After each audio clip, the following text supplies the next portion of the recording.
Devocionais da Bíblia toda em um ano. Hoje, Eclesiastes capítulos 4 a 6. Nos capítulos 4 a 6, Salomão, o pregador, continua reforçando o seu argumento de que não há nenhum proveito a ser obtido debaixo do sol. Não há nenhum tipo de alegria a não ser desfrutar aquilo que o Senhor concede a nós nesse momento, o contentamento no Senhor. Logo no início do capítulo 4, Salomão expressa que ele contemplou a todas as opressões praticadas debaixo do sol. Ele viu a lágrima dos que foram oprimidos, ele viu a violência na mão dos opressores e considera mais felizes os que já morreram. Porém, mais felizes ainda são aqueles que ainda não nasceram e não viram essas más obras que se fazem debaixo do sol. Esse relato bem pessimista é seguido por outro relato que mostra justamente a futilidade, a inutilidade da ganância. Salomão condena aqueles que se dedicam, que se fadigam com toda habilidade, porém fazem isso apenas por inveja do seu próximo. E por isso ele declara que é melhor um punhado de descanso do que ambas as mãos cheias de trabalho e correr atrás do vento. Essa crítica fica bem clara nos versos 7 e 8. Então considerei outra vaidade debaixo do sol. Um homem sem ninguém, que não tem filhos nem irmãos, mas que não cessa de trabalhar e cujos olhos não se fartam de riquezas. E ele não pergunta, para que estou trabalhando, se não aproveito as coisas boas da vida? Também isto é vaidade e enfadonho trabalho. Salomão está condenando justamente a ganância desenfreada, as pessoas que vivem em função do trabalho, mas não pensam que a função do trabalho é justamente suprir as necessidades dele e daqueles que dependem dele. Portanto, muito melhor é você trabalhar com dignidade e usufruir do pouco que você recebe com a sua família do que você acumular muitas riquezas, sem jamais aproveitar do fruto do seu trabalho. A importância dessa comunhão com o próximo é enfatizada nos versículos 9 a 12. Melhor é serem dois do que um, porque maior é o pagamento pelo seu trabalho. Porque se caírem, um levanta o companheiro, mas ai do que estiver só, pois caindo não haverá quem o levante. Também, se dois dormirem juntos, eles se aquecerão, mas se for sozinho, como se aquecerá? Se alguém quiser dominar um deles, os dois poderão resistir. O cordão de 3 dobras não se rompe com facilidade. Salomão está mostrando justamente a importância de você desfrutar a vida com o seu próximo, e não no egoísmo e na ganância própria do seu coração. No capítulo 5, Salomão condena um outro tipo de pecado, um outro tipo de inutilidade debaixo do sol, a falsa religiosidade. As instruções que Salomão dá no capítulo 5 de Eclesiastes, dos versos 1 ao 7, são justamente contra a falsa religião. Guarde o pé quando você entrar na casa de Deus. Chegar-se para ouvir é melhor do que oferecer um sacrifício de tolos, que fazem o mal sem se dar conta. Salomão está ensinando que é melhor estar atento à voz do Senhor, ouvir e obedecer à sua voz, do que oferecer sacrifícios de tolos, sacrifícios pelo pecado. É melhor você evitar o pecado do que ter que pedir perdão e fazer o sacrifício que é necessário nesse contexto pelo pecado.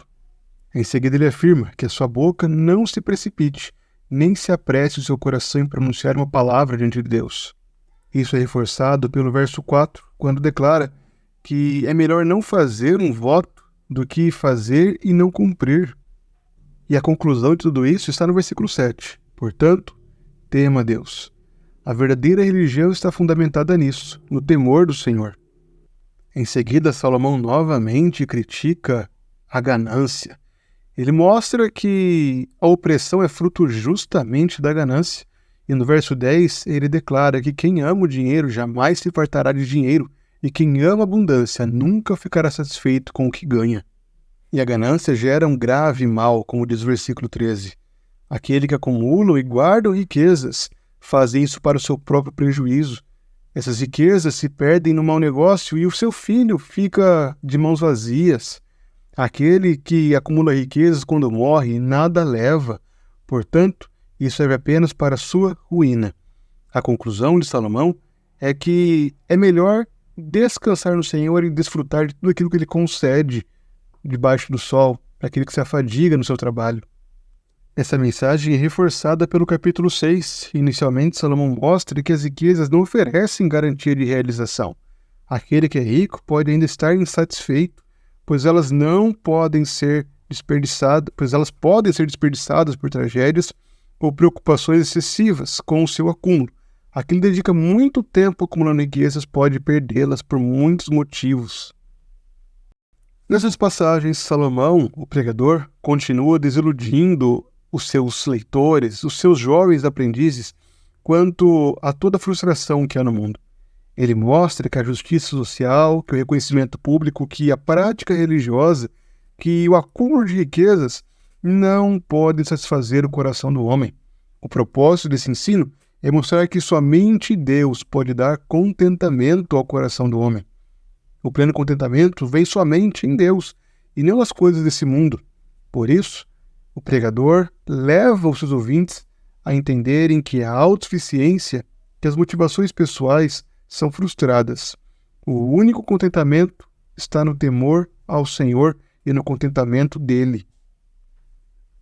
As desilusões que Salomão apresenta nesses trechos mostram justamente o quanto o homem carece de um Redentor. O homem precisa de um Redentor que traga justiça diante de tantas opressões, aquele que ofereça uma verdadeira comunhão em um mundo tão fadado ao egoísmo e à busca de desejo pessoal e a falta de preocupação com o próximo. Precisa de um Redentor para conduzir esse mundo à adoração verdadeira, já que o homem constantemente vive uma religião falsa. Ele precisa de um Redentor que traga verdadeiro sentido que não pode ser obtido nas riquezas. E toda a expectativa são cumpridas na pessoa de Cristo, o nosso Redentor. Há muitos ensinos nessas passagens, mas talvez um dos ensinos mais batidos por Salomão nesse ponto é justamente o reconhecimento de que é o Senhor quem concede a vida ao seu povo. De que a vida que temos hoje, nosso presente, é um chamado para desfrutarmos em gratidão ao Senhor por aquilo que Ele tem feito por nós. Somos chamados ao contentamento, a abandonar a ansiedade pelo futuro, as preocupações quanto àquilo que virá. É claro que devemos planejar, mas acima de tudo devemos ter um coração grato, um coração contente no Senhor, independente das circunstâncias.